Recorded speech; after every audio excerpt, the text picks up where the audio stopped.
إن الحمد لله نحمده ونستعينه ونستغفره ونعوذ بالله من شرور أنفسنا ومن سيئات أعمالنا من يهده الله فلا مضل له ومن يضلل فلا هادي له وأشهد أن لا إله إلا الله وحده لا شريك له وأشهد أن محمدا عبده ورسوله يا أيها الناس اتقوا ربكم الذي خلقكم من نفس واحدة وخلق منها زوجها وبث منهما رجالا كثيرا ونساء واتقوا الله الذي تساءلون به والأرحام إن الله كان عليكم رقيبا يا أيها الذين آمنوا اتقوا الله حق تقاته ولا تموتن إلا وأنتم مسلمون يا أيها الذين آمنوا اتقوا الله وقولوا قولا سديدا يصلح لكم أعمالكم ويغفر لكم ذنوبكم ومن يطع الله ورسوله فقد فاز فوزا عظيما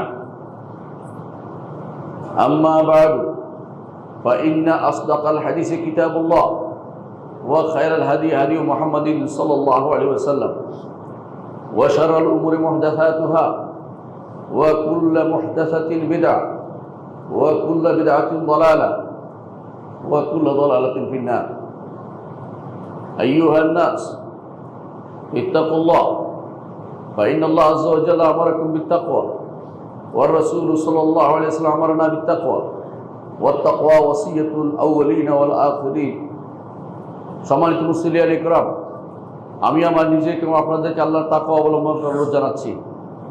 যেই তাকওয়া অবলম্বন করতে আল্লাহ আমাদের নির্দেশ দিয়েছেন, রাসূলুল্লাহ সাল্লাল্লাহু আলাইহি ওয়াসাল্লাম আমাদেরকে একই নির্দেশ দিয়েছেন। আর আগে পরের সমস্ত মানুষেরা একে অপরকে তাকওয়ার ওসিয়ত করতেন। যে ব্যক্তি আল্লাহর তাকওয়া অবলম্বন করবে সে জান্নাতে প্রবেশ করবে।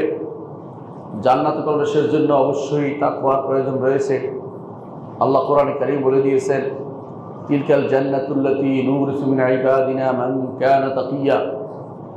এই জান্নাত যার ওয়ারিশ করব আমার বান্দাদের মাঝে, আমাদের বান্দাদের মাঝে যারা তাকওয়াবান হবে। তাকওয়াবান না হলে জান্নাতে যেতে পারবেন না। তাকওয়ার বাইরে যে সমস্ত জিনিস আছে সেগুলো রেখে তারপর জান্নাতে যেতে হবে।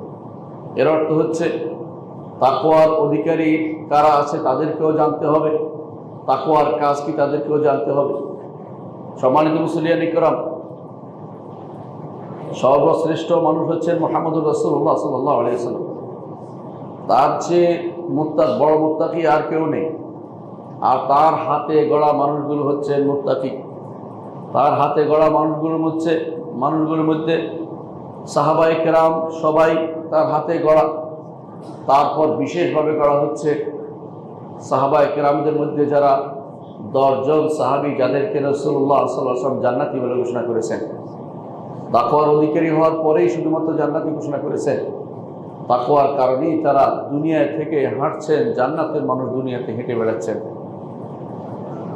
সম্মানিত মুসলিয়ান ইকরাম, ইতিপূর্বে আপনাদের কাছে আমরা আলোচনা করেছিলাম এই জান্নাতি 10 জনের 4 জনের কথা আলোচনা করেছি, আবু বকর, ওমর, ওসমান, আলী। আজকে ইনশাআল্লাহ একজনের কথা আলোচনা করব। তার নাম হচ্ছে সাদ ইবনে আবি ওয়াক্কাস রাদিয়াল্লাহু আনহু।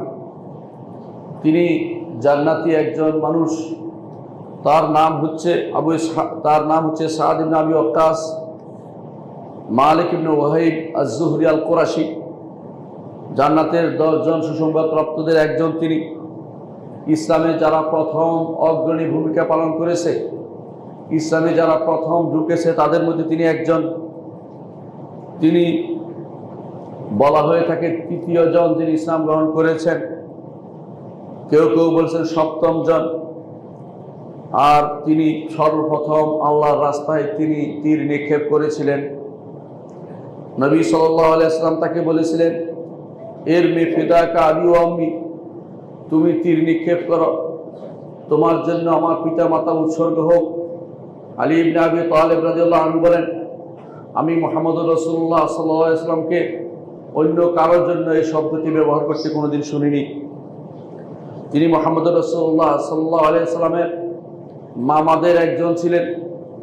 মামাদের বংশীয় লোক ছিলেন বলে রাসূলুল্লাহ সাল্লাল্লাহু আলাইহি ওয়াসাল্লাম তিনি তাকে নিয়ে গর্ব করতেন যে কেউ যদি তার মামাকে নিয়ে খুশি হয় সেজন্য আমি আমার মামাকে নিয়ে খুশি। তিনি হচ্ছেন সাদ ইবনে আবি ওয়াক্কাস। রাসূলুল্লাহ সাল্লাল্লাহু আলাইহি ওয়াসাল্লাম দুনিয়া থেকে যাওয়ার সময় যাদের উপর সন্তুষ্ট ছিলেন সাহাবায়ে কেরাম, তাদের সবাই প্রতি সন্তুষ্ট ছিলেন। বিশেষ করে যাদের কথা তিনি বেশি স্মরণ রাখতেন তিনি তাদের একজন ওমর ইবনে খাত্তাব রাদিয়াল্লাহু আনহু, যিনি শহীদ হওয়ার সময় যেই 6 জনের কাছে যেই 6 জনের নাম ঘোষণা করেছিলেন তাদের মধ্যে তিনি একজন ছিলেন সাদ ইবনে আবি ওয়াক্কাস রাদিয়াল্লাহু আনহু। তার বংশ পরিচয় হচ্ছে সাদ ইবনে আবি ওয়াক্কাস, পিতার নাম হচ্ছে আবু ওয়াক্কাস। আবু ওয়াক্কাসের নাম হচ্ছে মালিক ইবনে ওয়াহিব ইবনে আব্দুল মুত্তালিব ইবনে আব্দুল মানাফ ইবনে জোহরা ইবনে কিলাব ইবনে মুররা। রাসূলুল্লাহ সাল্লাল্লাহু আলাইহি ওয়াসাল্লামের সাথে এসে তিনি আব্দুল মুত্তালিবের কাছে গিয়ে মিলে যান। তার আব্দুল মানাফের কাছে গিয়ে মিলে যান। তার কুনিয়ত হচ্ছে আবু ইসহাক। তার মায়ের নাম হচ্ছে হামনা বিনতে সুফিয়ান ইবনে উমাইয়া ইবনে আব্দুল শামস ইবনে আব্দুল মানাফ ইবনে কুসাই। অর্থাৎ একদিকে তিনি বনি জোহরার দিক থেকে কোরাশি, মায়ের দিক থেকে তিনি আবার কোরাশি, তার মাও কোরাশিয়া ছিলেন। সেই দিক থেকে তিনি দুদিক থেকে কোরাশি, বাবার দিক থেকেও মায়ের দিক থেকে তিনি কোরাশি গোত্রের লোক ছিলেন। ইসলাম গ্রহণ করেছেন যখন তার বয়স ছিল 17 বছর। মদিনাতে হিজরত করেছেন। রাসূলুল্লাহ সাল্লাল্লাহু আলাইহি ওয়াসাল্লাম তার মাঝে এবং সাদ ইবনে মুআয রাদিয়াল্লাহু আনহু তাদের দুজনের মধ্যে বন্ধুত্ব সৃষ্টি করে দিয়েছিলেন। সেই সাদ ইবনে মুআয রাদিয়াল্লাহু আনহু যার মৃত্যুতে আরশ পর্যন্ত কেঁপে উঠেছিল আনন্দে, তিনি হচ্ছেন সাদ ইবনে আবি ওয়াক্কাস রাদিয়াল্লাহু আনহুর মধ্যে, তার মধ্যে সাদ ইবনে আবি ওয়াক্কাস রাদিয়াল্লাহু আনহুর মধ্যে রাসূলুল্লাহ সাল্লাল্লাহু আলাইহি ওয়াসাল্লাম বন্ধুত্ব করে দিয়েছিলেন। এই বন্ধুত্ব সাময়িক বন্ধুত্ব ছিল। যখন মানুষ ওয়ারিশ হতো না তখন বন্ধুত্বের মাধ্যমে ওয়ারিশ হতো। অর্থাৎ তখন মিরাসের আয়াত নাজিল হয়নি, তখন তারা একে অপরের বন্ধুত্বের মাধ্যমে তাদের সমস্ত কর্মকাণ্ড পরিচালনা করেছেন। ইসলাম মিরাসের আয়াত নাজিল হওয়ার পরে এই জাতীয় বন্ধুত্ব আর থাকেনি। মিরাসের আয়াত নাজিল হওয়ার কারণে আল্লাহ তাআলা ঘোষণা করলেন যে উলুল আরহামে বা'দুহুম আওলা বিবা'দিন ফি কিতাবিল্লাহ। আল্লাহর কিতাবে উলুল আরহামরা এই যে বন্ধুত্ব, ভ্রাতৃত্ব, এর থেকে উত্তম হচ্ছে যেটা আল্লাহর ওসিয়ত করেছেন, আল্লাহ তাআলা যে মিরাসের আয়াত দিয়েছেন সেটা অনুসারে চলবে। কিন্তু ইতিপূর্বে তাদের সমস্ত কর্মকাণ্ড এই ভ্রাতৃত্ব বন্ধনে আবদ্ধ করেছিলেন। মদিনা যাওয়ার পরে সেটার উপরে তারা পরিচালিত করতেন। সাদ ইবনে আবি ওয়াক্কাস রাদিয়াল্লাহু আনহু সম্পর্কে এসেছে, তিনি নিজে বলেছেন, মা আসলামা আহাদুন ইল্লা ফিল ইয়াউমিল্লাযী আসলামতু ফীহি। যেদিন আমি ইসলাম গ্রহণ করেছি সেদিন সবাই ইসলাম গ্রহণ করেছে। এটা তিনি যেটা জেনেছেন সেটা বলেছেন।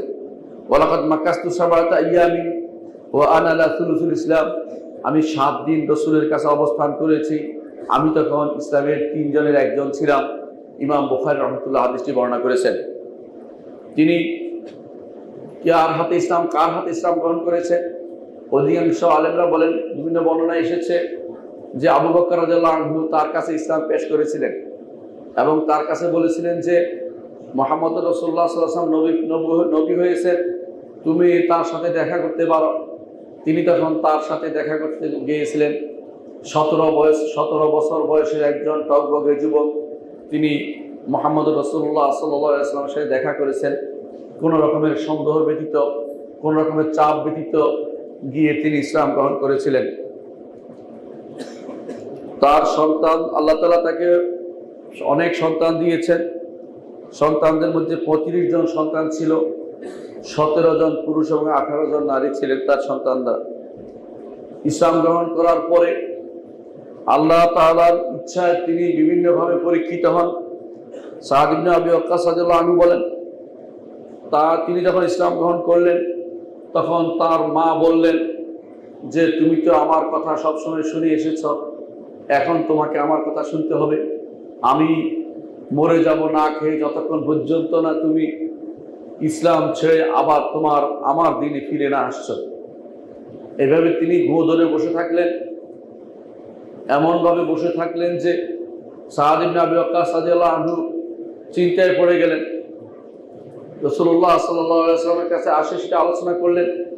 এমন সময় আয়াত নাযিল হলো, ওয়া ইন জাহাদাকা আলা আন তুশরিকা বি মা লাইসা লাকা বিহি ইলমুন ফালা তুতি'হুমা ওয়া সাহিবহুমা ফিদ দুনিয়া মা'রুফা ওয়াত্তাবি' সাবিলা মান আনাবা ইলাইয়া। অর্থাৎ পিতামাতা যদি তোমাকে এমন কোনো কাজের প্রতি তোমাকে উৎসাহ তোমাকে বাধ্য করে, শিরিক করার জন্য বাধ্য করে, তাহলে এইটার তোমার আনুগত্য করা যাবে না, এটার আনুগত্য করা যাবে না, শিরকের আনুগত্য করা যাবে না। তবে তাদের সাথে দুনিয়ার জীবনে ভালো ব্যবহার করে যেতে হবে। পিতা যদি আপনাকে বলে কবরের টাকাটা দিয়ে আসো, দিতে পারবেন না। পিতা যদি আপনাকে বলে মাজারে জিয়ারত করে আসো, মাজার জিয়ারত কবর জিয়ারতের মধ্যে পার্থক্য আছে। মাজার যার উদ্দেশ্যমূলক কিছু পাওয়ার আশায়, তাহলে সেটা শিরক হবে, আপনি সেটা করতে পারবেন না। পিতাকে সেই কাজে সহযোগিতা করতে পারবেন না, নিয়ে যেতে পারবেন না। শিরকের কোনো কাজে পিতা মাতাকে সহযোগিতা করা যায় না, কিন্তু তাদেরকে দুনিয়ার জীবনে তাদের সাথে উত্তম ব্যবহার করে যেতে হবে। এটাই আয়াতের ভাষ্য, আয়াত দিয়ে এটাই বোঝানো হয়েছে। তারপর আয়াতের মধ্যে বলা হয়েছে ওয়াত্তাবি' সাবিলা মান আনাবা ইলাইয়া, আর অনুসরণ করো আমার পথে যে তোমাদেরকে নিয়ে যাচ্ছে, তোমাদেরকে সেটা পথ অনুসরণ করো। আল্লাহর পথে নিয়ে গেছে মুহাম্মদুর রাসূলুল্লাহ সাল্লাল্লাহু আলাইহি ওয়াসাল্লাম, এই জন্য তার পথকে অনুসরণ করতে হবে। কিছু কিছু সুফিরা বর্তমানে এই আয়াত দিয়ে দলিল দিচ্ছে যে তাদের সুফিবাদের দিকে যাওয়ার জন্য আয়াতে বলা হয়েছে। এ হচ্ছে কোরআনের অপব্যাখ্যা। এখানে বলা হয়েছে যারা আমার পথের দিকে আহ্বান জানায় সেই পথে চলতে বলা হয়েছে। সাদ ইবনে আবি ওয়াক্কাস রাদিয়াল্লাহু আনহু সেটা শুনে তিনি বাড়িতে ফিরে গেলেন।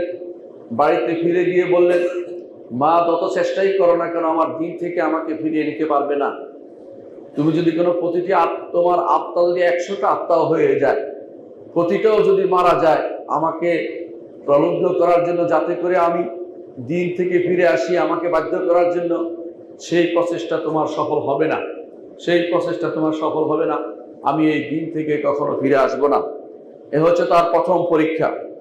দ্বিতীয় পরীক্ষা হচ্ছে রাসূলুল্লাহ সাল্লাল্লাহু আলাইহি ওয়াসাল্লাম তার সাথীদের নিয়ে, তিনি মক্কায় থাকতেন, মক্কাতে রাসূলের সাথীদের নিয়ে যখন তাদেরকে বন্দী করে রাখা হয়েছিল শিয়াবে আবি তালেবে, যখন সেখান থেকে কোনো খাবার পাচ্ছিলেন না, তারা এত কষ্ট পাচ্ছিলেন যে খাবার বলতে কোনো কিছু তাদের কাছে ছিল না।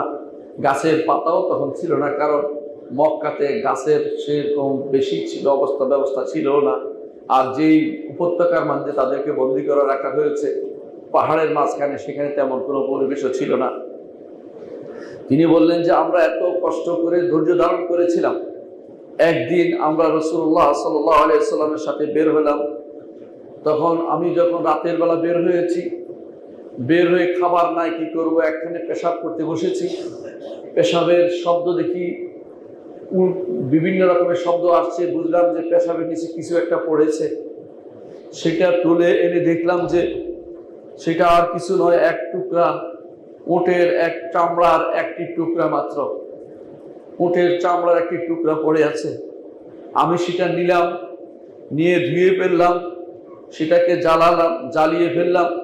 জ্বালিয়ে ফেলে সেটাকে দুই পাথরের মাঝখানে নিয়ে ঘষে গুঁড়ো করে ফেললাম। তারপর সেটার মধ্যে পানি দিয়ে দিয়ে একটু একটু করে শক্তি সঞ্চয়ের ব্যবস্থা করলাম। ইসলাম গ্রহণের পরে কত কষ্ট তারা সহ্য করেছেন, এর থেকে বুঝতে পারেন খাবার পায়নি, পেশাবের নিচে পড়ে থাকা জিনিসটা, চামড়াটা উড়িয়ে সেটা খেয়েছেন, এবং সেটা খেয়েও ইসলাম থেকে দূরে সরে যায়নি। আর যারা আমরা ভালো অবস্থায় আছি, তারপরেও আরো উন্নত জীবনের আশায়, উন্নত ভালো ব্যবস্থাপনার আশায় হারামের দিকে হাত বাড়াচ্ছি, হারামের জন্য ব্যস্ত হয়ে পড়ছি। অথচ তারা ইচ্ছা করলে সেখান থেকে বেরিয়ে যেতে পারতেন, কিন্তু সেখান থেকে বেরিয়ে না এসে ইসলাম নিয়ে সবর করেছেন। কিছু পাননি খেতে, শুধু একটা চামড়া পেয়েছেন উটের, এই চামড়াটাকে পুড়িয়ে পানি দিয়ে কয়েকদিন পর্যন্ত শক্তি দিয়ে সেটা খেয়েছেন। এ হচ্ছেন সাহাবায়ে কেরামের দ্বীনের জন্য আত্মত্যাগ। এরকম আত্মত্যাগ আমাদের করা দরকার। সাদ ইবনে আবি ওয়াক্কাস রাদিয়াল্লাহু আনহু রাসূলুল্লাহ সাল্লাল্লাহু আলাইহি ওয়াসাল্লাম থেকে 270টি হাদিস বর্ণনা করেছেন। তার মধ্যে সহিহ বুখারীতে এসেছে 38টি হাদিস, 38টি হাদিস বর্ণিত হয়েছে। কয়েকটি হাদিসের নমুনা আমরা উল্লেখ করতে চাই। ইমাম বুখারী বলেন, আব্দুল্লাহ ইবনে ওমর রাদিয়াল্লাহু আনহু বলেন, তিনি সাদ ইবনে আবি ওয়াক্কাস রাদিয়াল্লাহু আনহুকে দেখেছেন যে তিনি মোজার উপর মসে করছেন। তখন তিনি তার পিতাকে বললেন, বাবা ওমরকে বললেন যে আমি দেখছি তিনি মোজার উপর মসে করছেন, এটা তিনি কি করলেন? তখন তার পিতা বললেন যে যদি সাদ ইবনে আবি ওয়াক্কাস করে থাকে তবে সেটা সুন্নাহর কাজ করেছে, সেটাই সুন্নাহ, অর্থাৎ মোজার উপর মসে করাটা সুন্নাহ। মোজার উপর মসে বলতে বুঝাচ্ছি যে মোজা আপনারা পরেন সেটাই। তবে তখনকার দিনে চামড়ার মোজা ছিল বেশি প্রচলিত, কাপড়ের মোজা বেশি প্রচলিত ছিল না, কারণ তারা জুতা ছিল না। অনেকে তারা চামড়ার মোজা দিয়ে হাঁটতেন। তখনকার এই বালিভূমিতে চামড়ার মোজা দিয়ে হাঁটতেন। কিন্তু মূল কারণ হচ্ছে কষ্ট হওয়া। সুতরাং কোথাও যদি কোনো এরকম কষ্ট হয়, অনুভূত হয়, তাহলে এরকম চামড়ার মোজা লাগবে না, কাপড়ের মোজার উপরেও মসে করা যাবে। তবে আলেমরা বলেছেন এরকম যেন হয় যা দিয়ে শরীর দেখা যায় না, মোটা হতে হবে এবং পানি পড়লেই যেন পা ভিজে না যায় এরকম হতে হবে, একটু শক্ত এবং ঘন হতে হবে। তাহলে সেই মোজা আপনি মসে করতে পারবেন একদিন এক রাত্রি মুকিমের জন্য, আর মুসাফিরের জন্য 3 দিন 3 রাত্রি পর্যন্ত মসে করতে পারবেন। এটা আলেমরা বলে থাকে। আবার কেউ কেউ শর্ত দিয়েছেন যে চামড়া লাগানো থাকতে হবে নিচে, এটা কেউ কেউ বলেছেন। কিন্তু এরকম শর্ত কোথাও আসেনি, এরকম শর্ত মানা জরুরি না। তবে যা দিয়ে শরীর দেখা যায় বা খুবই ফিনফিনে যে সমস্ত মোজা আছে সেটার উপরে মসে করার কোনো বিধান নেই। আশা করি বিষয়টা বুঝতে পারছেন।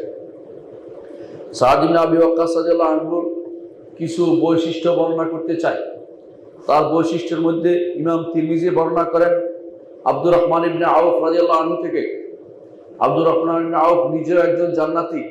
তারপর তিনি হাদিসটি বর্ণনা করছেন, ক্বালা রাসূলুল্লাহ সাল্লাল্লাহু আলাইহি ওয়াসাল্লাম, রাসূলুল্লাহ সাল্লাল্লাহু আলাইহি ওয়াসাল্লাম বলেছেন, আবু বকর ফিল জান্নাহ, আবু বকর জান্নাতে যাবে। ওমর ফিল জান্নাহ, ওমর জান্নাতে যাবে। ওসমান ফিল জান্নাহ, ওসমান জান্নাতে যাবে। আলী ফিল জান্নাহ, আলী জান্নাতে যাবে। তলহা ফিল জান্নাহ, তলহা জান্নাতে যাবে। জুবাইর ফিল জান্নাহ, জুবাইর জান্নাতে যাবে। আব্দুর রহমান ইবনে আউফ ফিল জান্নাহ, আব্দুর রহমান ইবনে আউফ জান্নাতে যাবে। সাদুন ফিল জান্নাহ, সাদ অর্থাৎ সাদ ইবনে আবি ওয়াক্কাস রাদিয়াল্লাহু আনহু তিনি জান্নাতে যাবেন, এটা রাসূলুল্লাহ সাল্লাল্লাহু আলাইহি ওয়াসাল্লাম তারপর বলেছেন সাঈদুন ফিল জান্নাহ, সাঈদ ইবনে যায়েদ তিনিও জান্নাতে যাবেন। আর বলেছেন আবু উবাইদা ইবনুল জাররাহ ফিল জান্নাহ, আবু উবাইদা ইবনুল জাররাহ তিনিও জান্নাতে যাবেন। এই 10 জনের কথা রাসূলুল্লাহ সাল্লাল্লাহু আলাইহি ওয়াসাল্লাম ঘোষণা করেছেন জান্নাতি বলে। এটা অবশ্যই সাদ ইবনে আবি ওয়াক্কাস রাদিয়াল্লাহু আনহুর একটি বৈশিষ্ট্য। দুনিয়া থেকেও জান্নাতে মানুষ চলাচল করছে, এরকম একজন ব্যক্তি হচ্ছেন সাদ ইবনে আবি ওয়াক্কাস রাদিয়াল্লাহু আনহু। যাদেরকে রাসূলুল্লাহ সাল্লাল্লাহু আলাইহি ওয়াসাল্লাম নির্দিষ্ট করে জান্নাতি বলেছেন তারা ব্যতীত দুনিয়ার কেউ আরেকজনকে বলতে পারে না আপনি জান্নাতি, এটা বলতে পারে না। যদি কেউ বলে থাকে সেটা অবশ্যই বড় ধরনের গর্হিত কাজ করেছে। আত-তালাআল গায়ব, তিনি কি গায়েব জানেন? আমি ইত্তাখাযা ইনদার রহমানি আহদা, নাকি আল্লাহর কাছে অঙ্গীকার নিয়ে এসেছে। কেউ কাউকে জান্নাতি বলতে পারে না। জান্নাতি বলার অধিকার হচ্ছে মুহাম্মদুর রাসূলুল্লাহ সাল্লাল্লাহু আলাইহি ওয়াসাল্লাম, তিনি আল্লাহর পক্ষ থেকে জেনে সেটা বলতে পারবেন। সুতরাং দুনিয়ার বুকে একে অপরকে জান্নাতি যেমন বলতে পারে না, তেমনি তথাগত শহীদ যে সমস্ত নাম আজ চালু আছে, অমুক শহীদ তমুক শহীদ, সেটাও বলতে পারেন না। আপনি বলবেন আল্লাহর কাছে দোয়া করে তিনি যেন তাকে শহীদ হিসেবে কবুল করেন, এভাবে বলবেন। আমরা আশা করি তিনি শহীদ হবেন, এভাবে বলতে পারবেন। কিন্তু অমুক শহীদ হয়ে গেছে বা শহীদ অমুক এভাবে নাম দিয়ে বলতে পারবেন না। যাদের ব্যাপারে আসেনি, মুহাম্মদ রাসূলুল্লাহ সাল্লাল্লাহু আলাইহি ওয়াসাল্লাম থেকে কিছু আসেনি, তাদেরকে শহীদ বলার কোনো ক্ষমতা আপনার নাই, আমাদের নাই। যদি সেটাও শহীদ বলি তাহলে গায়েবের উপরে কথা বলা হবে। আর গায়েবের বিষয়ে একমাত্র আল্লাহ রসুল সাল্লাল্লাহু আলাইহি ওয়াসাল্লাম আল্লাহ থেকে জেনে আমাদেরকে জানাতে পারেন, আর কারো পক্ষে সেটা বলা বা করা সম্ভব নয়। তাহলে আমরা দেখতে পেলাম সাদ ইবনে আবি ওয়াক্কাস রাদিয়াল্লাহু আনহু জান্নাতি একজন মানুষ। তো আরেকটি হাদিসে আমরা দেখতে পাই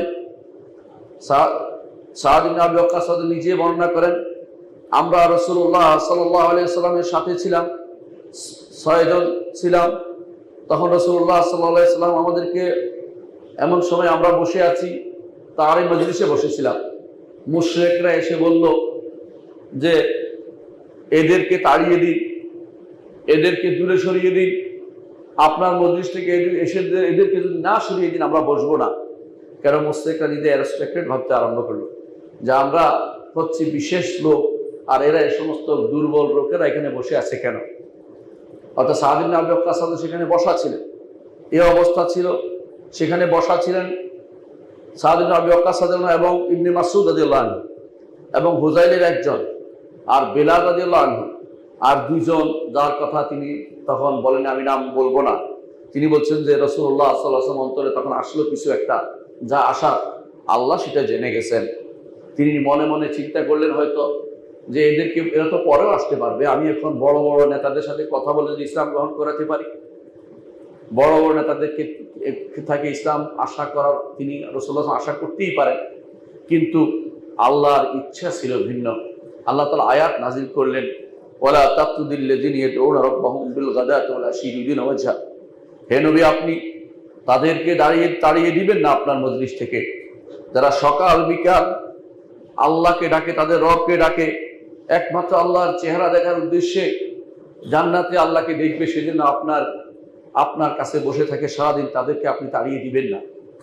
অর্থাৎ যত বড়ই হোক, আপনার কাছে মনে হতে পারে যে বড় নেতা, তার কাছে সময় দিলে বেশি লাভ। না, ইসলাম বড় নেতাদের দিয়ে কায়েম হয় নাই, ইসলাম সাধারণ মানুষ দিয়ে কায়েম হয়েছে।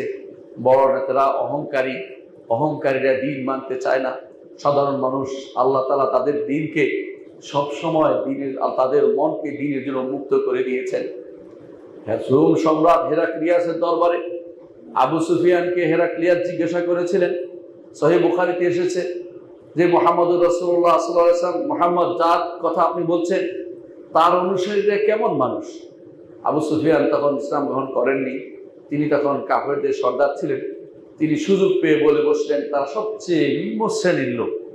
মনে করলেন এটা শুনলে বুঝি হেরাক্লিয়াস অবজ্ঞা করবেন। তিনি হেরাক্লিয়াস বলে বসলেন যে নবীদের অনুসারীরা এরকম অল্প পয়সাওয়ালারাই হয়ে থাকে, বেশি এরাস্ট্রাকরা নবীদের অনুসরণ করে না। আজও সহিহ আকীদা ও মানহাজের লোক সবসময় দেখবেন যে এরা বড় পয়সাওয়ালা নয়, বড় কোনো পদবীওয়ালা নয়। সাধারণ মানুষরা দিন শিক্ষার প্রতি আগ্রহী, দিনকে জানতে আগ্রহী। তুবা লাহুম, তাদের জন্য সুসংবাদ, যারা আল্লাহর দিনকে মানতে, জানতে এবং জীবনের প্রতিটি ক্ষেত্রে প্রতিষ্ঠা করতে আগ্রহী। তাদের মতো নয় যারা ঘুরে বেড়াচ্ছে নিজেদের দিনের ব্যাপারে, তারা শুধুমাত্র নিজেদের মত চাপিয়ে দিতে চায়, আল্লাহর দিনকে তারা জানতে চায় না, শিখতে চায় না, মানতে চায় না। তাদের মতো হওয়া যাবে না। তো সাদ ইবনে আবি ওয়াক্কাস রাদিয়াল্লাহু আনহু বলেন, এই আয়াত নাজিল হওয়ার পরে রাসূলুল্লাহ সাল্লাল্লাহু আলাইহি ওয়াসাল্লাম এরপর আমাদেরকে বলতেন, দেখলেই যে আসো, তোমাদের জন্য সুসংবাদ, তোমাদের সাথে আমাকে বসতে বলা হয়েছে, তোমাদেরকে তাড়িয়ে দিতে বলা হয়নি। আল্লাহ তাআলার ইচ্ছা, যারা দ্বীন ও ঈমানের সাথে থাকতে চায় তাদের সাথে আল্লাহ তাআলা তার নবীকে থাকতে তিনি নির্দেশনা দিয়েছেন। অপর এক হাদিসে এসেছে, ইমাম বুখারী রাহমাতুল্লাহ হাদিসটি বর্ণনা করেন, সাদ ইবনে আবি ওয়াক্কাস রাদিয়াল্লাহু আনহু বলেন, রাসূলুল্লাহ সাল্লাল্লাহু আলাইহি ওয়াসাল্লাম বিদায় হজের দিন আমাকে দেখতে এসেছেন। আমি অসুস্থ হয়ে পড়েছিলাম। বিদায় হজের সময় রাসূলুল্লাহ সাল্লাল্লাহু আলাইহি ওয়াসাল্লাম অসুস্থ হয়ে পড়েছিলেন। আর রাসূলুল্লাহ সাল্লাল্লাহু আলাইহি ওয়াসাল্লামের অসুস্থ সাদ ইবনে আবি ওয়াক্কাসকে দেখতে গিয়েছিলেন। আমরা জানি যে রাসূলুল্লাহ সাল্লাল্লাহু আলাইহি ওয়াসাল্লাম পছন্দ করতেন না কেউ যেন, যারা হিজরত করেছে কেউ আবার হিজরতের ভূমিতে মারা যাক, এটা তিনি পছন্দ করতেন না। এই জন্য তিনি চাইতেন যে যারা হিজরত করেছে তারা মদিনায় মারা যাবে। কিন্তু মুহাজির ছিলেন সাদ ইবনে আবি ওয়াক্কাস, তখন তিনি বিদায় হজের সময় মক্কায় যখন আসলেন, তিনি এত বেশি অসুস্থ হয়ে পড়েছিলেন, তিনি মনে করেছিলেন যে তিনি মারাই যাবেন। এই অবস্থায় রাসূলুল্লাহ সাল্লাল্লাহু আলাইহি ওয়াসাল্লাম তাকে দেখতে গিয়েছিলেন। সেখানে তিনি রাসূলুল্লাহ সাল্লাল্লাহু আলাইহি ওয়াসাল্লামের কাছে বললেন যে, ইয়া রাসূলুল্লাহ, আমার তো অনেক সম্পদ আছে, আমার এই সম্পদ আমি কি করব? আমার তো শুধু একটি মেয়ে আছে, তাকে আমি কি করব? আমার মেয়েরা ছাড়া আর তো কোনো ছেলে তখন ছিল না। আমি এদেরকে সম্পদ যে আছে বাকি সম্পদ আমি কি করি, আমি আল্লাহর রাস্তায় দান করে দিতে চাই। রাসূলুল্লাহ সাল্লাল্লাহু আলাইহি ওয়াসাল্লাম বললেন, যদি তুমি ওসিয়ত করতে চাও তো 3/1 মধ্যে করো, 3/1 মধ্যে করো। আর যদি তুমি দান করতে চাও তাহলে সেটাতে সওয়াব তুমি পাবে। তুমি এমনকি যেটাই খরচ করো আল্লাহর রাস্তায়, সেটার জন্য এমনকি তোমার স্ত্রীর মুখে যে লোক মাটি দিবে তার জন্য তুমি আল্লাহর কাছে সওয়াব পাবে, কারণ সেটাও সাদাকা হিসেবে বিবেচিত হবে। এরপর রাসূলুল্লাহ সাল্লাল্লাহু আলাইহি ওয়াসাল্লাম সাদ ইবনে আবি ওয়াক্কাসকে বললেন, আমার বিশ্বাস যে তুমি জীবিত থাকবে, তুমি এবারে মারা যাবে না, আমার বিশ্বাস। কারণ তোমার দ্বারা কিছু মানুষ উপকৃত হবে, আবার কিছু মানুষ ক্ষতিগ্রস্ত হবে, অর্থাৎ ঈমানদাররা উপকৃত হবে, কাফেররা ক্ষতিগ্রস্ত হবে। ঘটনা তাই ঘটেছিল, তিনি সেই অসুস্থ অবস্থায় মারা যাননি। এরপরে তিনি দ্বীনের জন্য যে খেদমত করেছেন সেটা আমরা আলোচনা করব। রাসূলুল্লাহ সাল্লাল্লাহু আলাইহি ওয়াসাল্লাম এরপর বলেছেন, আল্লাহুম্মা ইমদি লি আসহাবি হিজরাতাহুম ওয়া লা তারুদ্দাহুম আলা আকাবিহিম। আল্লাহ আমার সাহাবীদেরকে তাদের হিজরত কবুলের ব্যবস্থা করে দিন, তাদেরকে তাদের জায়গায় আগের যেখান থেকে হিজরত করছে সেখানে তাদেরকে রাখবেন না। আল্লাহ তাআলা সেটা কবুল করেছেন। অর্থাৎ তিনি চাইতেন যে মক্কাতে যেন কেউ মারা না যায়, কারণ সেখান থেকে হিজরত করেছেন। যদিও মারা যাওয়া, মৃত্যু তো আসতেই পারে যে কোনো জায়গা থেকে, কিন্তু রসুলের আকাঙ্ক্ষা ছিল এটা হিজরতের ভূমি মদিনাতে যেন সাহাবায়ে কেরামের কবর হয় কমপক্ষে, এর বাইরে দাওয়াতের জন্য যে যেখানে যাবে সেখানে মারা যেতে পারে। অন্য এক হাদিসে এসেছে, একদিন সাদ ইবনে আবি ওয়াক্কাস রাদিয়াল্লাহু আনহু মসজিদে ঢুকলেন, রাসূলুল্লাহ সাল্লাল্লাহু আলাইহি ওয়াসাল্লাম তাকে দেখে বললেন, হাদা খালি, এ হচ্ছে আমার মামা। ফালইউরিনি ইমরুন খালাহু, কোন ব্যক্তি তার মামাকে দেখাক তো দেখি, এত মর্যাদাপূর্ণ এত ভালো মামা কোথায় কে পাবে। অর্থাৎ রাসূলুল্লাহ সাল্লাল্লাহু আলাইহি ওয়াসাল্লাম তাকে নিয়ে গর্ব করেছিলেন। তিনি হচ্ছেন সাদ ইবনে আবি ওয়াক্কাস রাদিয়াল্লাহু আনহু। তিনি হাদিসটি বর্ণনা করেছেন এবং এর সনদ সহিহ। আরেকটি বর্ণনায় দেখা যায় যে তার ব্যাপারে উমর ইবনে খাত্তাব রাদিয়াল্লাহু আনহু মূল্যায়ন দেখেন। উমর ইবনে খাত্তাব রাদিয়াল্লাহু আনহু তিনি আমর ইবনে মাদি কারিবকে জিজ্ঞাসা করেছেন সাদ ইবনে আবি ওয়াক্কাস রাদিয়াল্লাহু আনহু সম্পর্কে। তখন আমর ইবনে মাদি কারিব বলেছিলেন, মুতাওয়াদিউন ফি খাবাইহি, এই মানুষটি অত্যন্ত বিনয়ী, তার এই মুতাওয়াদি, তার ঘরের মধ্যে তার যে খিমার মধ্যে তিনি অত্যন্ত বিনয়ী, তার অবস্থানের মধ্যে। আরবিয়ুন ফি নিমরাতিহি, এবং তার কাপড়ে চোপড়ে একদম পাক্কা আরবি সেজে আছে, আরবি হিসেবে থাকেন। আসাদুল ফি তামুরিহি, তিনি যখন তার জায়গায় ঢুকে কর্মকাণ্ড পরিচালনা করেন সিংহের মতো কাজ করেন। ইয়াদুল ফিল কাদিয়া, যখন তার কাছে কোনো বিচার প্রার্থী হয় তিনি ইনসাফের সাথে বিচার করেন। ইয়াকসিমু বিসসাওয়িয়া, তিনি মানুষের কাছে সম্পদ বন্টন করেন সাম্যতার ভিত্তিতে। তিনি যখন কোনো কাজ করেন সেটাকে সারিয়া, গোপনে তিনি নিজেকে একেবারেই সুস্থ হিসাবে রাখেন, গোপনতা। আর তিনি যখন মানুষের সাথে ব্যবহার করেন, একজন নেককার মা যেভাবে তার সন্তানের সাথে ব্যবহার করেন সেরকম আচরণ তিনি করে থাকেন আমাদের কাছে। আর তিনি আমাদের কাছে তেমনিভাবে সম্পদ নিয়ে এসে আমাদেরকে দেন, যেমনিভাবে একটি পিঁপড়া যেটা বহন করতে পারে না এরকম বড় জিনিসও বহন করে তার সন্তানদের জন্য নিয়ে আসে। এ হচ্ছে সাদ ইবনে আবি ওয়াক্কাস রাদিয়াল্লাহু আনহু। তিনি তার প্রশংসা করেছেন কেন? তিনি যখন ইরাকে গভর্নর ছিলেন তখন এই কাজগুলি তিনি করতেন, এই জন্য তার এই প্রশংসা তখনকার সময় করা হয়েছিল। অন্য এক বর্ণনা এসেছে সাদ ইবনে আবি ওয়াক্কাস রাদিয়াল্লাহু আনহু, আর সাদ ইবনে আবি ওয়াক্কাস রাদিয়াল্লাহু আনহু সম্পর্কে আরেকটি বর্ণনা আমরা দেখতে পাই। ওমর রাদিয়াল্লাহু আনহু যখন তাকে আক্রমণ করা হলো মসজিদের ভিতরে শহীদ বানিয়ে দেওয়ার জন্য, শহীদ হয়ে গেলেন যাচ্ছেন, এমন সময় তিনি বললেন, ওয়াদাত্তু, আমি এটা আশা করি দুনিয়া থেকে বের হয়ে যাব, এই খেলাফতের দায়িত্ব যে আমার হাতে এসেছে এটা আমার পক্ষেও যাবে না বিপক্ষেও যাবে না। অর্থাৎ খেলাফতের দায়িত্ব তিনি এটার কারণে কিছু চাচ্ছেন না, শুধু আল্লাহর কাছে নিস্তার চাচ্ছেন যে এই যে বিশাল গুরু দায়িত্ব আমার উপর ন্যস্ত হয়েছে, আমি জানি না সেটা হক আদায় করতে পেরেছি কিনা। অবশ্যই তিনি পেরেছেন, আমরা স্বীকার করব, কিন্তু তিনি নিজেকে বিনয় হিসেবে বলছেন যে আমি জানি না আমি কি সেটা হক আদায় করতে পারছি কিনা। আমার জন্য রাসূলুল্লাহ সাল্লাল্লাহু আলাইহি ওয়াসাল্লামের যে সাহাবী হওয়ার যে সৌভাগ্য, এটাকে আমি আমার পুঁজি হিসেবে রেখে যেতে চাই। এটাই আমার একমাত্র পুঁজি। আমি চাই এটা আমার জন্য থাকুক, এটা যেন কেউ হাত না লাগায়। আমি চাই দুনিয়া ভর্তি যদি স্বর্ণ আমাকে দেয়া হয়, সেগুলো আমি দিয়ে দেব হাসরের মাঠে সেই কঠিন বিপদের সামনে, যদি আমি বেঁচে যেতে পারি। অর্থাৎ বর্তমান সময়ে তিনি যে খলিফাতুল মুসলিমিন ছিলেন, সেইটা থেকে বাঁচার জন্য, সেটাকে তিনি কোনো রকম পার করার চিন্তা ভাবনা করেছেন, সেটাকে কোনোভাবেই তিনি আনন্দের সাথে গ্রহণ করেছেন, তিনি সেভাবে দেখাননি। এরপর তিনি বলেছেন, আমি তোমাদেরকে অবস্থায় রেখে যাচ্ছি, যা তোমাদেরকে আমি 6 জনের মধ্যে পরামর্শ ভিত্তিতে একজনকে খলিফা বানানোর জন্য বলে যাচ্ছি। অর্থাৎ নির্ধারণ করে দেননি। আপনারা জানেন যে রাসূলুল্লাহ সাল্লাল্লাহু আলাইহি ওয়াসাল্লাম নির্ধারণ করে যাননি, তবে ইঙ্গিত করেছে আবু বকরের দিকে, বিভিন্ন ইঙ্গিতে পাওয়া যায়। কিন্তু আবু বকর রাদিয়াল্লাহু আনহু সরাসরি খলিফা বানিয়ে গেছেন কাকে? ওমর রাদিয়াল্লাহু আনহুকে। ওমর রাদিয়াল্লাহু আনহু তিনি মৃত্যুর সময় দেখলেন যে এইভাবে উন্মুক্ত রাখা যাবে না, উন্মুক্ত রাখলে ক্ষতি হবে, তবে নির্ধারণও করা যায় না, কারণ মুহাম্মদুর রাসূলুল্লাহ সাল্লাল্লাহু আলাইহি ওয়াসাল্লাম নির্ধারণ করে যাননি। আর তিনি দেখলেন যে 6 জনের উপর রাসূলুল্লাহ সাল্লাল্লাহু আলাইহি ওয়াসাল্লাম মৃত্যুর সময় অত্যন্ত খুশি ছিলেন, এই 6 জনের মধ্যে আমি যদি রেখে যাই সেটাই হবে কল্যাণকর। এই জন্য তিনি ওমর রাদিয়াল্লাহু আনহু বললেন, আমি দুনিয়া থেকে চলে যাচ্ছি, আমি 6 জনের উপর দায়িত্ব দিচ্ছি। তাদের মধ্যে একজন হচ্ছে আব্দুর রহমান ইবনে আউফ। তাকে বললেন যে আপনি দায়িত্ব নিয়ে কাজ করবেন।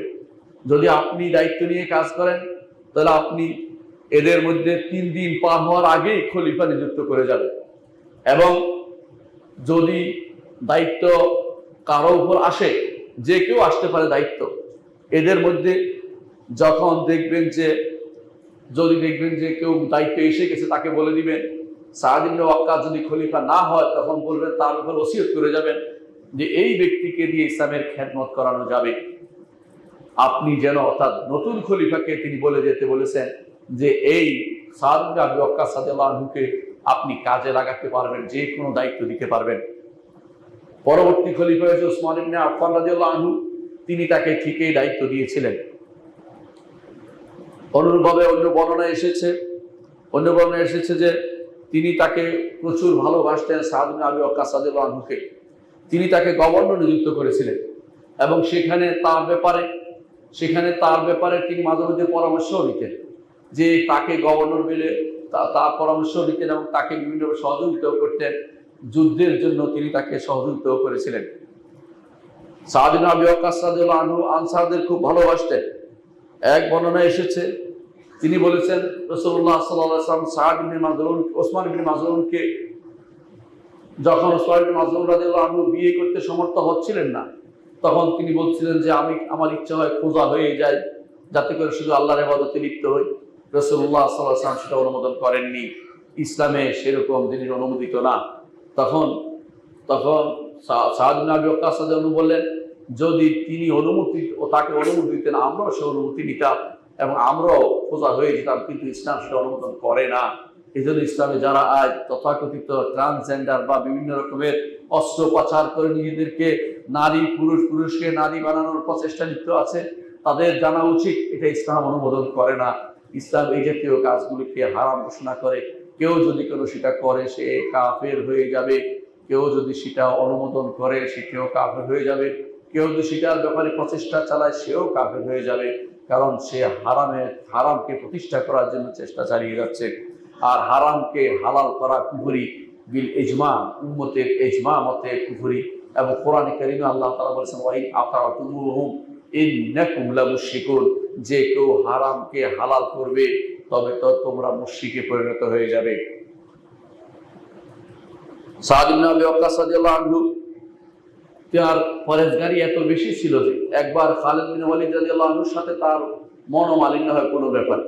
সুযোগ বুঝে একজন এসে খালিদ বিন ওয়ালিদ রাদিয়াল্লাহু আনহুর বিরুদ্ধে তার কাছে বিভিন্ন রকমের কথা লাগাতে লাগলেন। তিনি ক্ষেপে গেলেন, তিনি রেগে গেলেন। তিনি বললেন যে আমাদের মধ্যে ঝগড়া হয়েছে, কিন্তু এটা দিনের মধ্যে আক্রমণ পর্যায়ে পৌঁছে নাই। তুমি যে কথাটি বলছো, এটা তো আমার দিনের মধ্যে আমাকে আক্রমণ করে বেশ করছো। খালিদ ইবনে ওয়ালিদের সাথে আমার ঝগড়া হতে পারে, কথা কাটাকাটি হতে পারে, কিন্তু তোমার কথাগুলো আমার দিনে আঘাত করছে, তুমি এরকম গীবত আমার কাছে আলোচনা করতে পারো না। সাদ ইবনে আবি ওয়াক্কাস রাদিয়াল্লাহু আনহু জিহাদ করেছেন। প্রথম আপনারা জানি যে তিনি প্রত্যেকটি জিহাদে রাসূলুল্লাহ সাল্লাল্লাহু আলাইহি ওয়াসাল্লামের সাথী ছিলেন। বদরের যুদ্ধ সাথী ছিলেন, উহুদের যুদ্ধ সাথী ছিলেন, এমনকি মক্কাতেও রাসূলুল্লাহ সাল্লাল্লাহু আলাইহি ওয়াসাল্লামের পক্ষে তিনি তীর নিক্ষেপ করেছেন। এই জন্য বলা হয় আউয়ালুর রামিন, আল্লাহর রাস্তায় প্রথম তিনি তীর নিক্ষেপ করেছেন। একবার তিনি সালাত আদায় করছিলেন, এমন সময় কিছু লোক সেখানে চিৎকার করছিল, তখন তাদেরকে হটিয়ে দেওয়ার জন্য হাতের কাছে যা পেয়েছেন তা দিয়ে তিনি আঘাত করেছেন। এটাকে বলা হয় প্রথম, এই জন্য তাকে বলা হয় যে আউয়ালুর রামিন ফি সাবিলিল্লাহ, আল্লাহর রাস্তায় প্রথম তিনি আঘাত করেছিলেন কাফেরদেরকে। মক্কায় থাকতে সেটা প্রতিরোধমূলক আঘাত তিনি করেছেন, আক্রমণাত্মক আঘাত নয়। অনুরূপভাবে তিনি জিহাদ করেছেন। প্রথম সারিয়া, যে সারিয়াটা প্রেরণ করা হয়েছিল, তৃতীয় সারিয়া ইসলামের, সেটা ছিল সাদ ইবনে আবি ওয়াক্কাস রাদিয়াল্লাহু আনহুর নেতৃত্বে। তিনি তিনি মক্কার কুরাইশদের যে কাফেলা, বাণিজ্য কাফেলা সিরিয়া থেকে আসছিল, সেটা খোঁজ নিতে পাঠিয়েছেন। সেই যুদ্ধে নেতৃত্ব দিয়েছেন সাদ ইবনে আবি ওয়াক্কাস রাদিয়াল্লাহু আনহু। তিনি গিয়ে দেখেন যে আগের রাত্রিতেই চলে গিয়েছে কাফেলা, তখন তিনি মদিনায় আবার ফিরে আসলেন। পরে এর জের ধরেই বদরের যুদ্ধ অনুষ্ঠিত হয়েছিল। অন্য এক বর্ণনায় এসেছে, তিনি বলেন যে আমাদেরকে রাসূলুল্লাহ সাল্লাল্লাহু আলাইহি ওয়াসাল্লাম সারিয়াতে পাঠিয়েছিলেন, যুদ্ধে পাঠিয়েছিলেন। সেই যুদ্ধে আমাদের কোনো খাবার ছিল না, শুধু আমরা গাছের পাতা খেয়ে যুদ্ধ করেছিলাম। অর্থাৎ কিছুই দিতে পারেননি রাসূল সাল্লাল্লাহু আলাইহি ওয়াসাল্লাম, কিন্তু তারা যুদ্ধ করেছে গাছের পাতা খেয়ে। এমনকি কারো গাছের পাতা খাওয়ার কারণে দুই পাশে চোয়ালে তাদের ছিলে গিয়েছিল অতিরিক্ত পাতা চিবানোর কারণে। কারণ এই সমস্ত নরম জায়গা, এই পাতা চিবানো কষ্টকর জিনিস। তারপরে তারা খিদার জ্বালায় শুধুমাত্র এই পাতা চিবিয়েছেন, কিন্তু আল্লাহর রাস্তায় জিহাদ তারা বন্ধ করেননি। রাসূলুল্লাহ সাল্লাল্লাহু আলাইহি ওয়াসাল্লামের সাথে তিনি বদরের যুদ্ধে অংশগ্রহণ করেছেন, উহুদের যুদ্ধে অংশগ্রহণ করেছেন। সাহাবী বলেন আলী ইবনে আবি তালিব রাদিয়াল্লাহু আনহু এবং অনেকেই বলেছেন যে সেদিন আমরা দেখেছি যে সেদিন সবাই পালিয়ে গিয়েছে, অনেকেই পালিয়ে গিয়েছে উহুদের যুদ্ধে, কিন্তু সাদ ইবনে আবি ওয়াক্কাস রাদিয়াল্লাহু আনহু তিনি রাসূলের সামনে ঢালের মতো ছিলেন। এমনভাবে ছিলেন যে তিনি রাসূলের গায়ে যেন কোনো আঘাত না লাগে এই ব্যবস্থাপনার জন্য দাঁড়িয়েছিলেন। রাসূলুল্লাহ সাল্লাল্লাহু আলাইহি ওয়াসাল্লাম তাকে বলেছিলেন, ইরমি ফাদাকা আবি ওয়া উম্মি, তুমি তীর নিক্ষেপ করো, আমার পিতামাতা তোমার হয়ে উৎসর্গ হোক। এ হচ্ছে আলী ইবনে আবি তালিব রাদিয়াল্লাহু আনহু নিজে সেটা বর্ণনা করছেন। এর অর্থ হচ্ছে এরকম সৌভাগ্য আর কোনো সাহাবীর হয়নি, বিশেষ সৌভাগ্য তার সেটা ছিল, আর তা ছিল উহুদের যুদ্ধে। রাসূলুল্লাহ সাল্লাল্লাহু আলাইহি ওয়াসাল্লাম যখন আল্লাহ তাআলা তার হেফাজতের দায়িত্বের আয়াত নাজিল করেননি, তখন পালাক্রমে রাসূলুল্লাহ সাল্লাল্লাহু আলাইহি ওয়াসাল্লামকে সাহাবায়ে কেরাম পাহারা দিতেন। এখনো যদি মসজিদ নববীতে যান, দেখবেন এরকম একটা সতুন আছে বা স্তম্ভ আছে, যেটার উপরে লেখা আছে উস্তুওয়ানাতুল হারাস, অর্থাৎ যেখানে পাহারাদাররা বসে থাকতো, রাসূল ঘুমাতেন বা রাসূলকে পাহারা দিতেন। এই উস্তুওয়ানাতুল হারাস তিনি রাসূলুল্লাহ সাল্লাল্লাহু আলাইহি ওয়াসাল্লাম একদিন তিনি চিন্তা করছেন যে আজকে তো কেউ আসলো না, কি করা যায়। এমন সময় তিনি অস্ত্রের ঝনঝন শব্দ শুনতে পেলেন, দেখলেন যে কিছুক্ষণের মধ্যে সাদ ইবনে আবি ওয়াক্কাস রাদিয়াল্লাহু আনহু প্রবেশ করলেন। রাসূলুল্লাহ সাল্লাল্লাহু আলাইহি ওয়াসাল্লাম বললেন যে কোন জিনিস তোমাকে নিয়ে এসেছে? বলছে আমার মনে হয়েছে আপনি নিরস্ত্র অবস্থায় আছেন, কি না ঘটে, এই জন্য আমি চলে এসেছি আপনাকে পাহারা দিতে।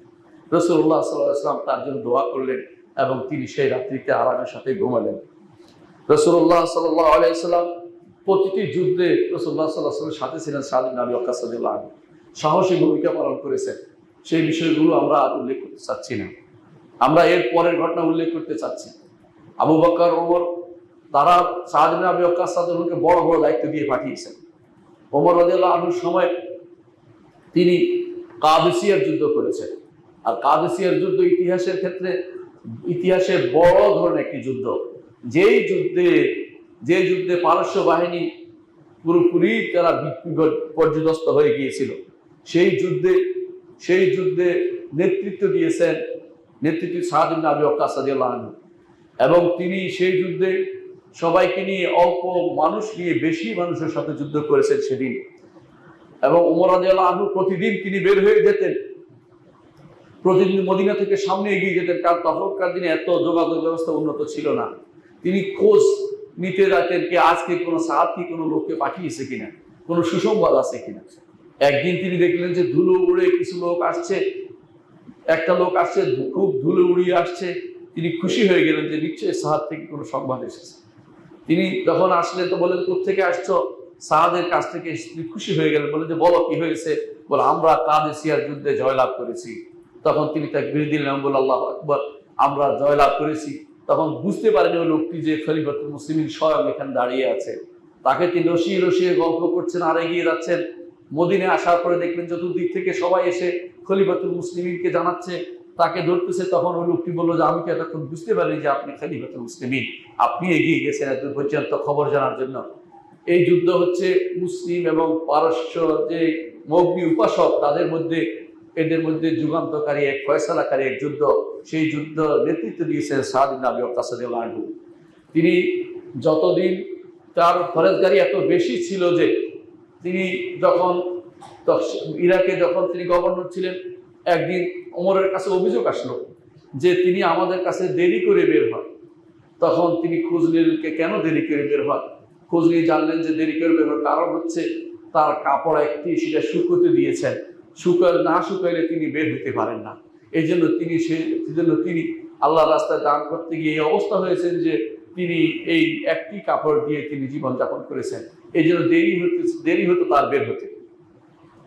তার দোয়া কবুল হতো। এর প্রমাণ হচ্ছে এক লোক মিথ্যাচার করে বললো যে তিনি আমাদের ঠিক মতো সবকিছু দেয় না, তিনি আমাদের ইনসাফ করেন না, এই জাতীয় কথাবার্তা বললো।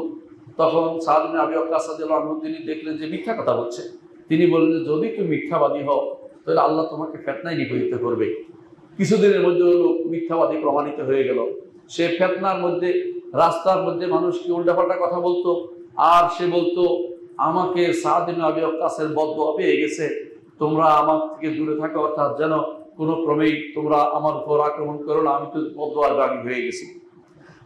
সাদ ইবনে আবি ওয়াক্কাস রাদিয়াল্লাহু আনহু যখন এই অবস্থা, তিনি খলিফাতুল মুসলিমিন ওমর ইবনে খাত্তাব রাদিয়াল্লাহু আনহু তাকে ডেকে নিয়ে আসলেন, আপনার আর ইরাকে থাকার দরকার নাই, আপনি মদিনাতেই চলে আসেন।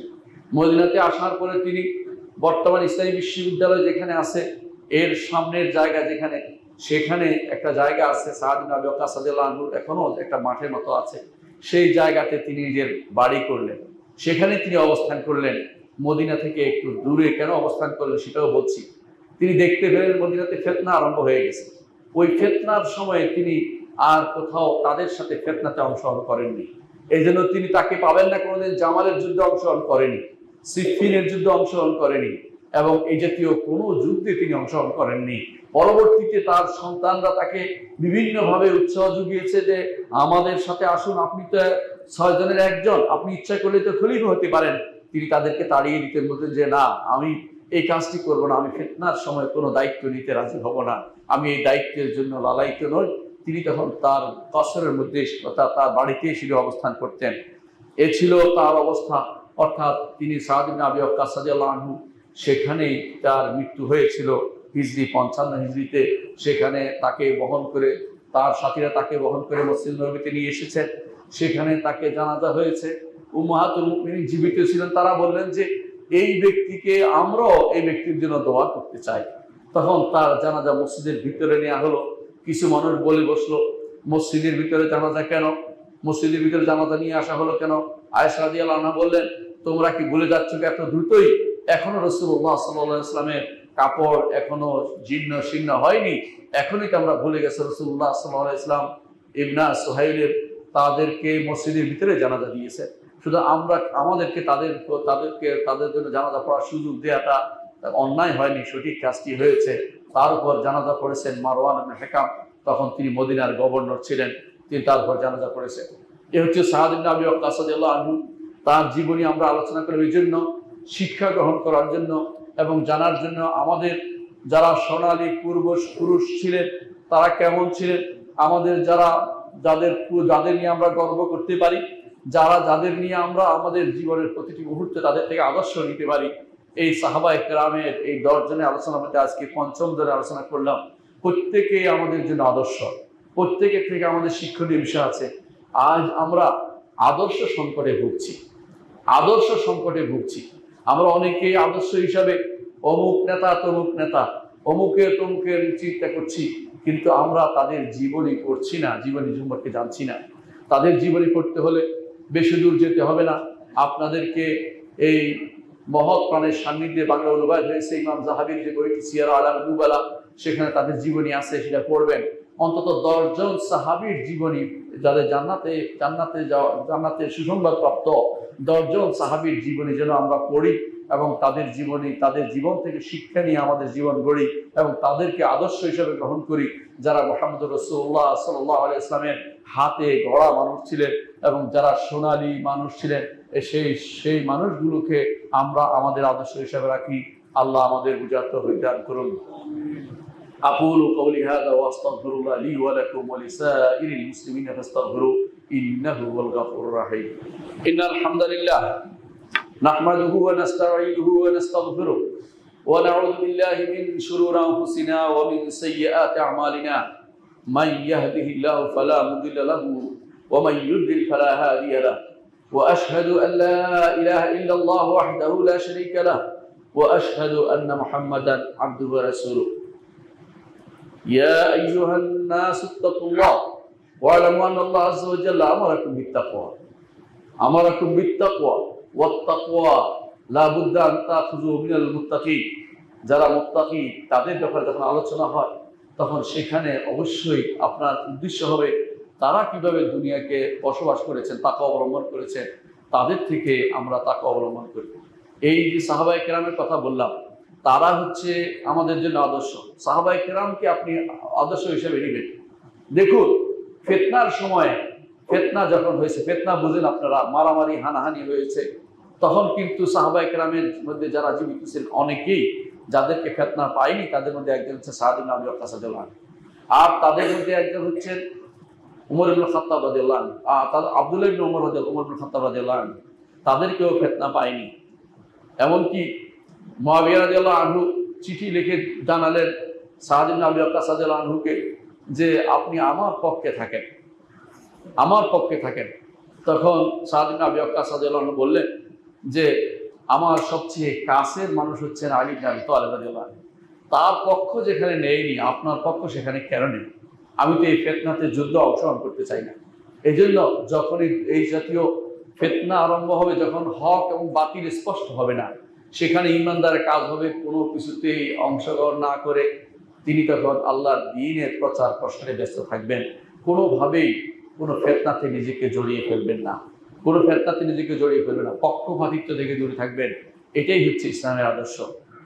আলা সাল্লু আলা সাইয়্যিদিল বাশারিয়্যা মুহাম্মদ ইবনে আব্দুল্লাহ কামা আমাল্লাহু আযজা ওয়া জাল্লা ফি কিতাবিহি ওয়া যান্না বিমালাইকাতিল মুসাব্বিহাতিল কুদসি ওয়া যাল্লাতা বিকুম আইয়ুহাল মুমিনুন ফাকালা তাআলা মুখবিরান ওয়া আমিরা ইন্নাল্লাহা ওয়া মালাইকাতাহু ইউসাল্লুনা আলান নবী ইয়া আইয়ুহাল্লাযিনা আমানু সাল্লু আলাইহি ওয়া সাল্লিমু তাসলিমা ওয়া ক্বালা আন-নবী সাল্লাল্লাহু আলাইহি ওয়াসাল্লাম মান সাল্লা আলাইহি মারাতান সাল্লাল্লাহু আলাইহি আশার আল্লাহুম্মা সাল্লি আলা মুহাম্মদ وعلى آل محمد كما صليت على إبراهيم وعلى آل إبراهيم إنك حميد مجيد اللهم بارك على محمد وعلى آل محمد كما باركت على إبراهيم وعلى آل إبراهيم إنك حميد مجيد اللهم ارض عن الخلفاء الراشدين أبي بكر وعمر وعثمان وعلي وعن سائر الصحابة والتابعين رضوان الله عليهم أجمعين اللهم اغفر لنا ولإخواننا الذين سبقونا بالإيمان ولا تجعل في قلوبنا غلا للذين آمنوا ربنا إنك رؤوف رحيم اللهم اغفر لنا أجمعين اللهم اغفر لنا أجمعين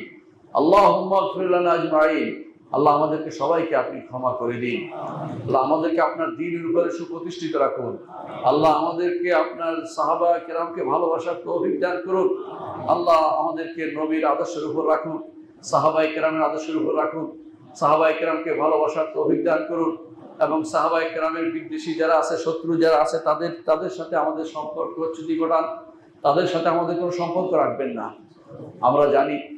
আমরা জানি যে আপনি সাহাবায়ে কেরামকে সুসংবাদ দিয়েছেন জান্নাতের, আর মুহাম্মদ রাসূলুল্লাহ সাল্লাল্লাহু আলাইহি ওয়াসাল্লাম নির্ধারিতভাবে 10 জন সহ আর অনেকেই জান্নাতের সুসংবাদ দিয়েছেন। আল্লাহ তাদেরকে ভালোবাসার তৌফিক আপনি আমাদের দান করুন। আল্লাহ তাদের পথে আমাদেরকে চলার তৌফিক দান করুন। আল্লাহ তাদেরকে ভালোবাসার কারণে আপনার নবীর সে বক্তব্য আল মারউ মা মান আহাব্বা, একজন মানুষ যাকে ভালোবাসে তার সাথে তার হাসর হবে জান্নাত। এই জন্য তাদের সাথে আমাদের জান্নাতে থাকার তৌফিক দান করুন। আল্লাহ আমাদের মধ্যে যারা অসুস্থ আছে তাদেরকে সুস্থতা দান করুন। আমাদের মধ্যে যারা বিপদগ্রস্ত আছে বিপদ থেকে তাদেরকে উদ্ধার করে দিন। যারা সন্তান নিয়ে বিপদে আছে সন্তানকে সুস্থ ভালো করে দিন। যারা পিতামাতা নিয়ে বা সমস্যা আছে আত্মীয় স্বজন নিয়ে তাদেরকে ঠিক সঠিক করে দিন। আল্লাহ আমাদের মধ্যে যারা অভাবে আছে অভাব তাদের দূর করে দিন। আমাদের মধ্যে যারা কোনো সমস্যা থেকে উত্তরের তৌফিক দান করুন। আল্লাহ আমাদের মধ্যে যারা কবরে শুয়ে গেছে তাদেরকে ক্ষমা করে দিন। আল্লাহ আমাদের এই মসজিদটিকে আপনি কবুল করুন। মসজিদের সাথে সংশ্লিষ্ট সবাইকে আপনি কবুল করুন। সবাইকে ঈমানের সাথে রাখুন, ঈমানের সাথে কবর দিন। আল্লাহ আমাদেরকে দ্বীনের খেদমত করার তৌফিক দান করুন। আমাদেরকে আপনি কবুল করুন। আমাদেরকে আপনার পথে ইখলাসের সাথে কাজ করার তৌফিক দান করুন। আল্লাহুম্মা ইগফির ওয়ারহাম ওয়া আনতা খায়রুর রাহিমিন। ইবাদাল্লাহ রাহিমাকুমুল্লাহ, ইন্নাল্লাহা ইয়া'মুরু বিল আদলি ওয়াল ইহসান ওয়া ইতা'i যিল কুরবা ওয়া ইয়ানহা আনিল ফাহশা'i ওয়াল মুনকারি ওয়াল বাগই ইয়া'ইযুকুম লা'আল্লাকুম তাযাক্কারুন ওয়া লাযিকরুল্লাহি আকবার। আল্লাহু ইয়া'লামু মা তাসনা'উন।